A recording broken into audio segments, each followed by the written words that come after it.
아멘. 은혜로운 찬양 감사드립니다.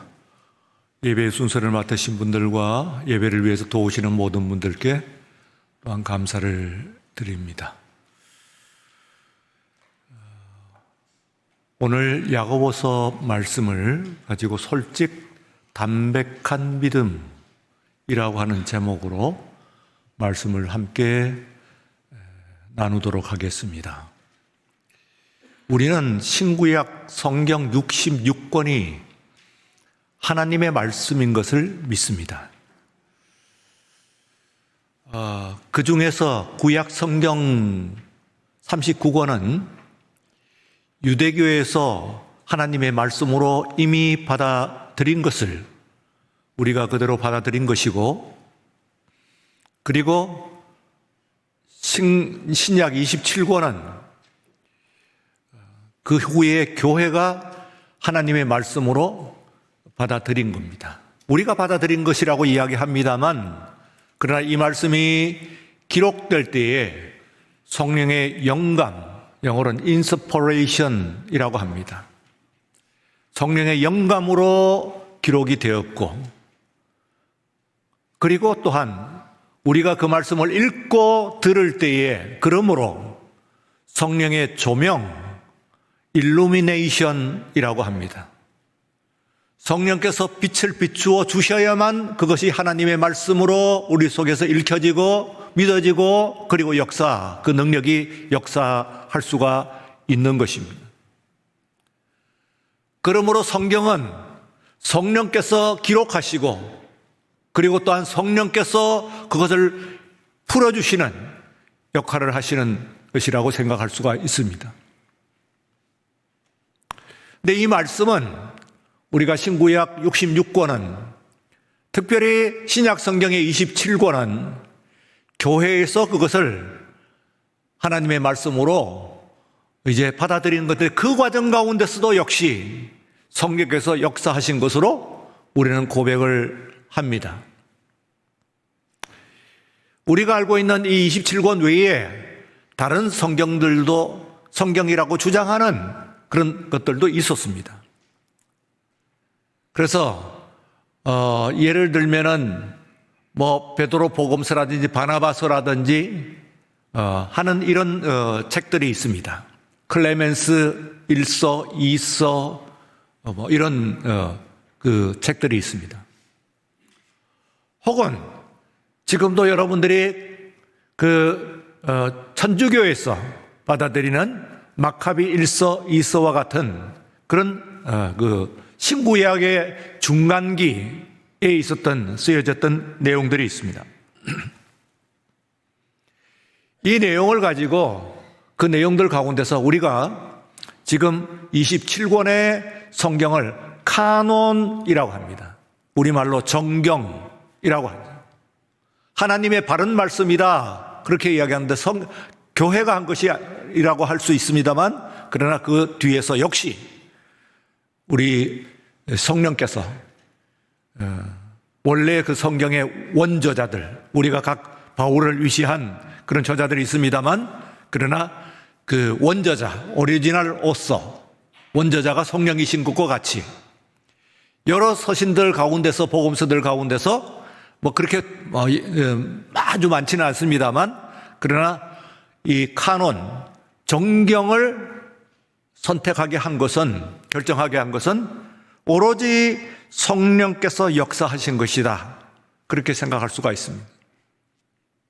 거기에 들지 못한 것들을 우리가 외경 혹은 위경, 그렇게 구분을 하는데, 외경과 위경은, 외경하는 것은 바깥 외자를 써가지고 정경 바깥에 있는 것이다, 그래서 말하자면 참고가 참조를 할 수가 있는 것이다 하는 것이고, 위경하는 것은 말하자면 그것은 잘못된 경전이다, 그런 이야기입니다.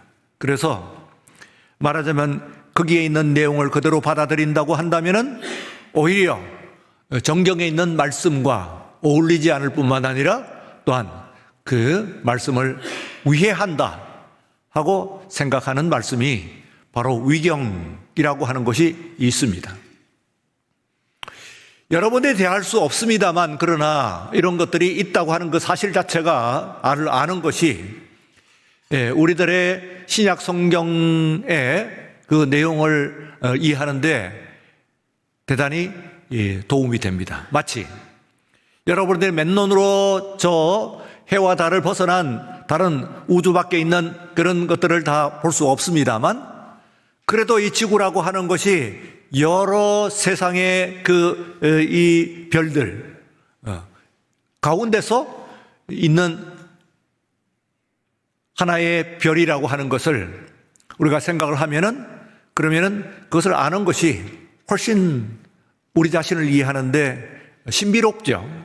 그리고 또한 그 의미와 가치를 우리가 알 수 있는 것과 마찬가지로, 정경이라고 하는 것이 외경과 위경이 있었습니다만 그 중에서 정경이 기록이 되었다 하는 것을 아는 것만으로도 하나님의 말씀의 가치를, 의미를 좀 알 수가 있는 것이다, 그렇게 생각할 수가 있습니다. 근데 그 중에서 오늘 제가 말씀드리고자 하는 것은 신약 성경의 구성 가운데서 가장 역설적이면서도 포용적인 부분을 말씀을 드리고자 합니다. 그것은 바로 바울과 그리고 오늘 말씀을 기록한 야고보 두 사람, 그리고 두 사람의 사역과 그리고 무엇보다도 그들이 기록한 성경, 이것을 우리가 생각을 해보고자 하는 겁니다.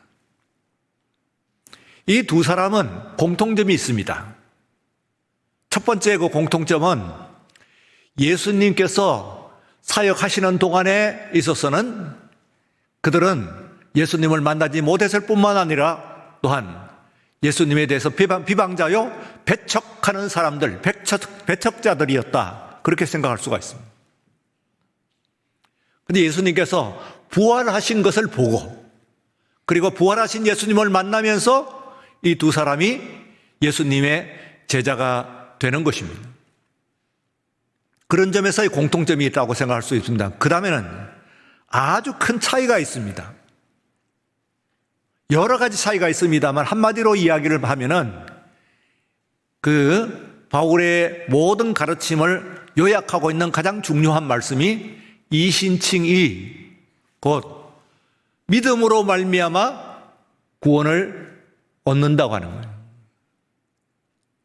그 말씀이 모든 바울의 가르침 가운데서 가장 중심적인 말씀이라고 교회는 이해를 합니다.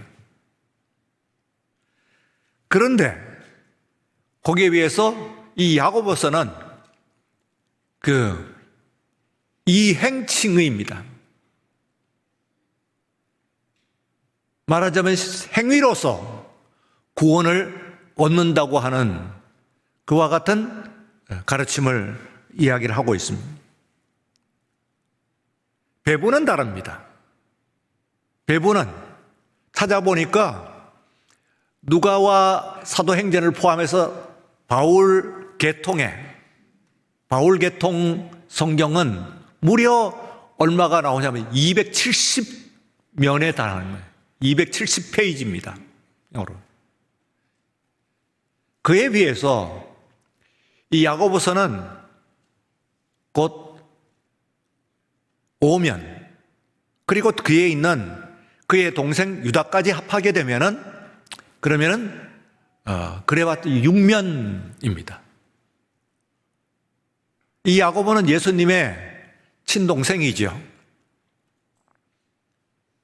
요셉과 마리아 사이에 난 동생일 뿐만 아니라 유다와 함께, 그것도 가장 가까이 바로 밑에 있는 동생입니다. 그리고 또한 뒤에 있는 한 장으로 되어 있습니다. 유다서를 쓴 그 유다는 그 동생이죠. 이 사람들은 다 예수님의 부활 이후에 예수님의 제자가, 부활하신 예수님을 만나고 그분의 제자가 되는 사람들입니다. 그럼에도 불구하고 예수님의 부활 이후에 제자가 된 이 사람들이 기독교 교회에 막대한 그 영향을 미치게 됩니다. 그 막대한 영향 중에서 나타나는 것이 바로 오늘 이 성경 가운데서 나타나는 것이라고도 볼 수가 있습니다. 그 엄청난 차이죠. 270면에 가까운 그런 그 내용과 불과 두 형제를 합한다고 하더라도 6면 그것이 다예요. 그럼에도 불구하고 우리가 그렇다고 한다면은 왜 이 정경, 성령께서 역사하시는 이 정경 작업에 있어 가지고 이 야고보를 제외시키지 않았던가? 앞에 있는 바울 서신에 말하자면 신약 성경의 가장 많은 부분을 차지하고 있는 이 말씀과 배척하는, 그 말씀을 배척하는 말씀처럼 들려지는 이 말씀을 성령께서는 왜 그것을 포함시키셨던가? 불과 얼마 안 되는데 여기에서 우리가 알 수 있는 것이 성령의 말하자면은 그 균형과 포용성이라고 하는 겁니다. 포용성. 놀라운 그야말로 짧은 겁니다만 사람의 작업이라고 한다면 아예 뺐을 거예요. 그러나 놀라운 포용성, 이거를 우리가 이 성경의 구성을 통해 가지고 배울 수 있는 겁니다. 아마도 오늘 이 예배의 말씀 가운데서 우리가 배울 수 있는, 들을 수 있는 중요한 그런 그 교훈이다. 그렇게 생각할 수가 있습니다. 놀라운 그 한 사건이 사도행전 15장에 나와 있습니다. 그때는 사도 바울이 바나바와 함께 소아시아, 아니 그 안쪽입니다. 갈라디아 지방이죠. 갈라디아 지방의 이고니온, 루스드라, 더베 같은 도시들을 돌면서 선교를 하고 돌아왔을 때입니다. 지금의 터키 지방입니다. 이고니온이 그 갈라디아 지방의 중심 도시죠. 그래서 우리가 갈라디아서 하는 것은 갈라디아라고 하는 도시가 있는 것이라기보다는 이고니온에 있는 교회에 보내어진 서신이다. 그렇게 이해를 하시면 될 것 같습니다. 그런데 이 지역을 선교를 하고 돌아오는 동안에 있어서 예루살렘 교회에 이 새로 움직이는 바나바와 바울의 그 선교에 대한 소문들이, 그것도 아주 부정적인 소문들이 들려왔어요. 요소를 전파를 한다는 뜻입니다. 그래서 소위 교회 재판이라고 하는 것이 열렸어요. 그 교회 재판이 사도행전 15장에 나옵니다. 그런데 사도 바울 일행을 지금 비판하는 사람들의 우두머리가 야고보예요. 그런데 이 놀라운 얘기가, 이 회중들이 전체적으로 말하자면은 예루살렘 회중들이 바나바와 바울을 배척을 하고 있는 그런 상태에서 이 문제를 그 당시에 사도 중에서 가장 큰 사도인 베드로가 나서서 무마를 하려고 했으나 완성되지 않습니다. 그게 말씀을 보시면. 마지막에 베드로 이후에 누가 나서느냐 하면은 야고보 사도가 나서가지고 무마하니까 비로소 그 회중의 소요가 무마가 되는 거예요. 이 사도행전 15장이 왜 중요하냐 하면은 만약에 그때의 바울과 바나바가 전한 복음이 그 예루살렘 교회에서 받아들이지 않았다고 한다면은, 그러면 이 기독교 교회의 그 역사가 완전히 달라졌습니다. 오늘 이 자리에 저와 여러분들이 있지도 않을 겁니다. 세계의 종교사가 달라지는 순간입니다. 그런데 바로 이 예루살렘 교회가 그것을 인정을 할 때에 바로 바울과 그리고 그 바나바를 소송을 하는 당사자인 그들의 우두머리인 야고보가 오히려 바울을 변호했다고 하는 이 점입니다. 이것은 다른 인간 사회에서는 나타나지 않는 거예요. 볼 수 없는 그런 장면입니다. 내용을 떠나서 지금 바울을 소송하는 그룹의 사람들의 최우두머리가 바로 야고보인데, 그 야고보가 지금 피고가 되어 있는 바울과 바나바를 변호를 하고, 그러므로 말미암아 그것이 문제가 해결됐다고 하는 이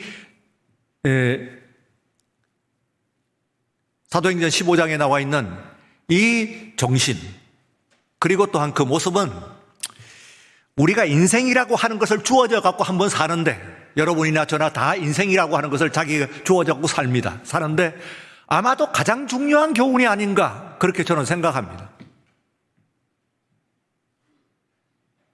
나와는 완전히 다른 사람들을 이해하려고 하는, 그리고 또한 그 포용하고 안으려고 하는 그 정신, 그와 같은 자세, 이런 것들은 현실 세계에서는 우리가 지금 겪고 있는 시간 속에서는 찾아볼 수 없는 모습이기 때문에, 일어난 사건임에도 불구하고 사도행전 15장은 매우 비현실적으로 들려지는 장면입니다.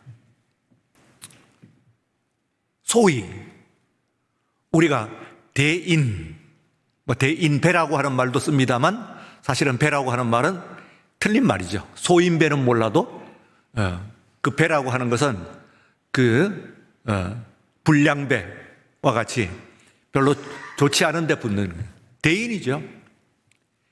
대인의 풍모와 그리고 대인의 모습을 보여주는 그런 모습이다, 그렇게 생각할 수가 있습니다. 바로 이 점에 있어 가지고 성령께서는 어떤 모습이냐 하면, 성령께서는 이 바울은 그야말로 예수 그리스도의 충실한 복음의 해석자요 전달자인데, 거기에서 어떻게 보면은 도전적인 말씀으로 들려질 수 있는 이 야고보서를 말하면 카논, 정경으로 받아들이는 이런 역사가 일어났다는 거예요. 여기서 이제 이 정경 작업에서 우리는 소위 인격성, 성령의 인격성, 사도행전 15장에서 나타난 야고보를 통해서 보여졌던 바로 그 성령의 인격성을 우리가 체험할 수 있는 그런 내용이다, 그렇게 생각할 수가 있습니다. 그래서 이 포용성이 매우 중요하고, 야고보서로 보면은 야고보서의 중요한 의미가 있는, 어떤 것입니까? 원시성이라고 그러죠. 원조성. 예수님, 다른 제자들은 예수님과 3년을 다녔어요. 베드로와 요한과 같은 그런 사도들은 3년을 같이 합니다. 그런데 야고보는 30년을 같이 합니다. 물론 나이 차이가 있겠네, 나이 차만큼 빼긴 해야 될 것 같습니다만, 그러나 어쨌든 그보다는 10배가 되는 그 시간을 공유를 합니다. 그러면은 그 시간의 길이라고 하는 것이 결코 아무런 의미가 없지가 않습니다. 떨어지는 낙숫물에 의해 가지고도 바위가 뚫어지는 것이 시간 아닌가요? 예.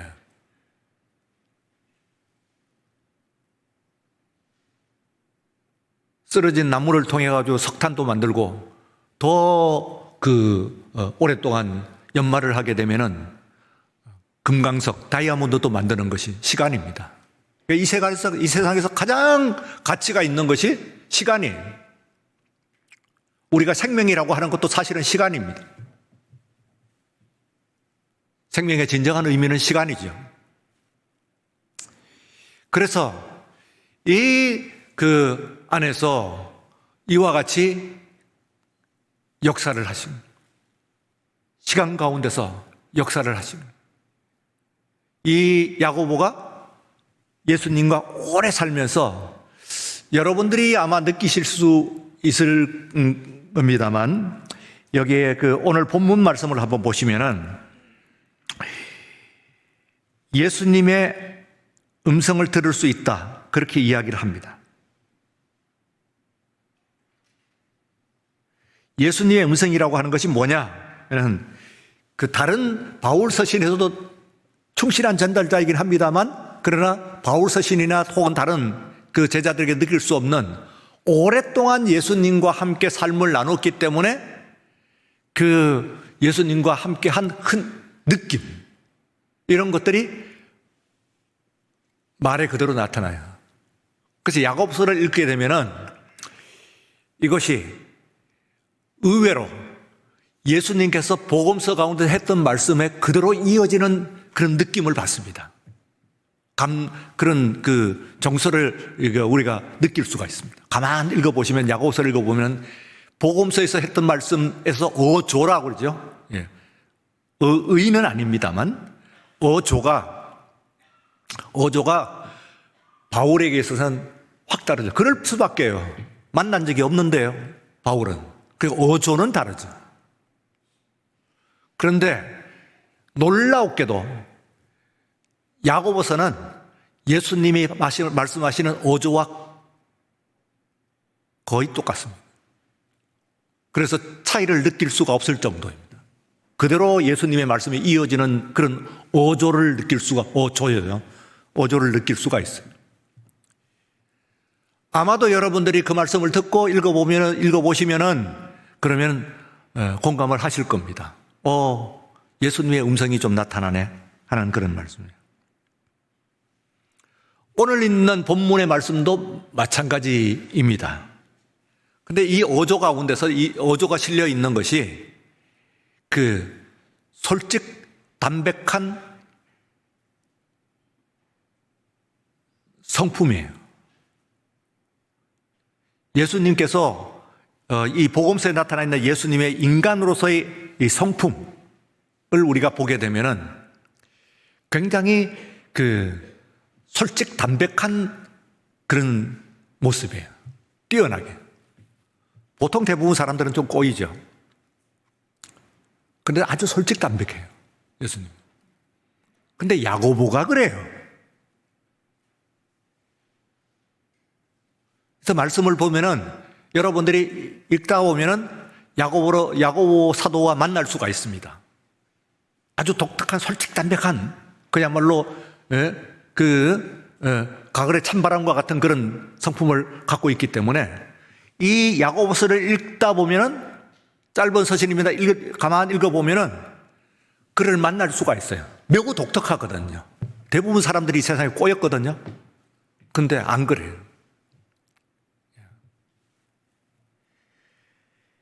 그래서 여기에서 있는 이 말씀 가운데서 여러분들이 이제 1장 5절의 말씀 한번 읽어보십시다. 너희 중에 누구든지 지혜가 부족하거든 모든 사람에게 후히 주시고 꾸짖지 아니하시는 하나님께 구하라. 그리하면 주시리라. 이거 암송할 수 있어요?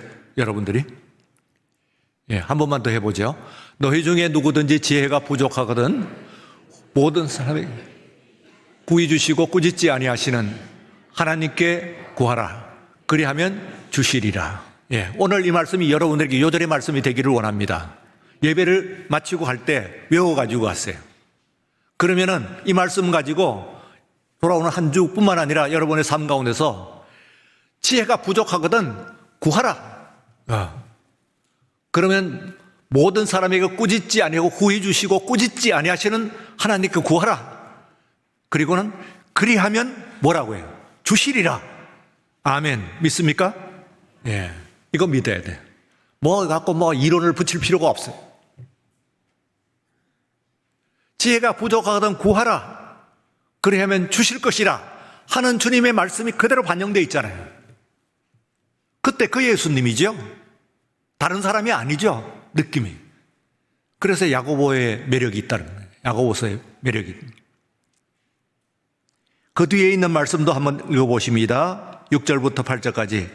오직 믿음으로 구하고 조금 더 의심하지 말라. 의심하는 자는 마치 바람에 밀려 요동하는 바닷물결 같으니 이런 사람은 무엇이든지 주께 얻기를 생각하지 말라. 두 마음을 품어 모든 일에 정함이 없는 자로다. 그랬습니다. 뒤에 있는 말씀은 말하는 6절, 8절 말씀은 5절의 말씀에 주석이라고 볼 수가 있어요. 5절에 있는 말씀도 이해하면 구하라 그리하면 주실 것이다. 그겁니다. 예. 그 말씀을 이제 조금 풀어놓은 말씀인데 주님의 말씀이죠. 그런데 우리가 늘 듣습니다만 아는 말씀이죠. 그러나 오늘 여러분들의 심령에, 여러분의 믿음에 지금 질문을 하는 겁니다. 구하십시오. 그러면 주실 것입니다. 믿습니까? 네, 이거면 다 돼. 자, 이게 이제 우리가 이 말씀에 솔직담백하게 흔들림이 없이 다른 설명들을 넣을 것 없이 그러면 우리 주님께서 주실 줄로 믿습니다 하는 믿음을 가지고 있으면 이것은 대적이 없는 믿음이 될 줄로 생각이 됩니다. 왜 그렇게 주시느냐 하면은 한 문절만 더 읽어보시면요. 17절 말씀입니다. 1장 온갖 좋은 은사와 온전한 선물이 다 위로부터 빛들의 아버지로부터 내려오나니 그는 변함도 없으시고 회전하는 그림자도 없으시니라. 저는요, 여기에 이제 회전하는 그림자라고 하는 이야기가 뭐냐면은 저 해시계인데요. 이중성이죠. 빛이 이동하는, 곧 시간이 이동하는 이것을 가르치기 위해 가지고 이 해시계가 돌아요. 그런데 해시계가 돌지만 해의 그림자를 가지고 사실은 가르치는 거죠. 그래서 해가 있는 동안엔 빙빙 돌지 않겠어요? 회전하잖아요. 그림자가. 그러니까 그것은 빛을 나타내는 것이죠, 사실은. 그러나 빛을 나타내는데 빛이 가려지는 그림자를 통해서 나타내는 거죠. 그래서 그게 회전하는 그림자죠. 다시 말하면 이 세상에 있는 어떤 사람도 약점이 있습니다. 그렇죠. 여러분들 다 있죠. 이 세상에 있는 어떤 위인도 다, 바울도 베드로도 마찬가지, 야고보도 그렇습니다. 다 크고 작은 자신들의 약점이 있어요. 그런데 대인은 뭐냐? 솔직담백한 사람은 뭐냐면은 다른 사람의 말하자면 약점을 안는 사람이에요. 소인은 뭐냐? 그걸 지적하는 사람이죠. 지적하는 사람. 물론 심각한 문제 같으면 그 문제를 해결하기 위해서는 그 문제를 지적을 해야 되겠습니다만 우리가 성령께서 지금 하시는 이 신약 성경의 카논 구성을 할 때 거기에 지금 이 야고보를 넣을 것인가 하는 것을 사람 같으면 고민을 하고 아마 뺐겠지만 곧 뺐을 거예요. 왜요? 지금 가지고 있는 270면에 지금 5장이 5면이 위배가 된단 말이에요, 사실은. 넣었어요. 그러면서 아주 절묘하고 신비스러운 이 5면을 가지고 조화를 이루고 있어요. 이것이 기독교가 가지고 있는, 성경이 우리에게 가르치고 있는 성경의 구성이 가르치고 있는 그런 말하자면 큰 그릇이에요. 이거를 우리가 배울 필요가 있어요. 세상을 살아가면서 나와 다른 부류를, 나와는 다른 사람을 알 수가 있는, 사도행전 15장에서 야고보가 그랬듯이 바울을 안음으로 말미암아 위대한 일이 났거든요. 바울이 그 교회에 안 받아들여졌으면 어떡할 뻔했어요. 아마 사라졌을 거예요. 끝나는 겁니다. 그러므로 아주 중요한 그런 사건이 일어난 것과 마찬가지로 우리가 이 세상을 살아가면서 정말 푸른 바람과 같은 그런 거침없는, 그리고 있는 대로, 또 모든 사람들은 다 부족하고 그림자가 있단 말이에요. 아무리 좋은 것도 그 좋은 것에 그림자가 있어요. 하나님만 없으신 것이지. 세상에 있는 모든 것들에 있어서의 그림자가 다 있게 마련이에요. 그래도 그것을 받아들이고 수용하는 그런 포용력, 이것이 오늘 우리들의 삶을 만드는 아주 중요한, 아니 오늘 이 시대에서는 가장 아쉬운 메시지가 아닌가. 그런데 기독교가 그걸 가르치고 이미 그 성경의 구성 자체가 그것을 포함하고 있다고 하는 중요한 그런 메시지를 오늘 이 시간 여러분들이 함께 나누며, 그리고 주님의 인도하심을 받는, 구하라 그리하면 주실 것이다 하는 것을 분명한 믿음으로 가지는 우리 모두가 되시기를 축원합니다. 마지막 한 번만 더, 야고보 1장 5절 한 목소리 합니다. 너희 중에 누구든지 지혜가 부족하거든 모든 사람에게 후히 주시고 꾸짖지 아니하시는 하나님께 구하라 그리하면 주시리라. 아멘. 우리 하나님 감사합니다. 이제 주 앞에 나와서 주의 말씀 들었습니다. 우리가 솔직 담백한 그런 믿음 가지고 성품 가지고 삶을 살게 하여 주옵소서. 이리저리 꼬이고 흔들리는 믿음 가지지 않게 하여 주옵소서. 살아가는 동안에 있어서 우리 성령께서 하나님 이 말씀을 구성하실 때 나타나셨던 그 은혜와 역사가 우리 가운데서 나타날 수 있도록 축복하여 주시옵소서. 예수님 이름으로 기도리옵나이다. 아멘.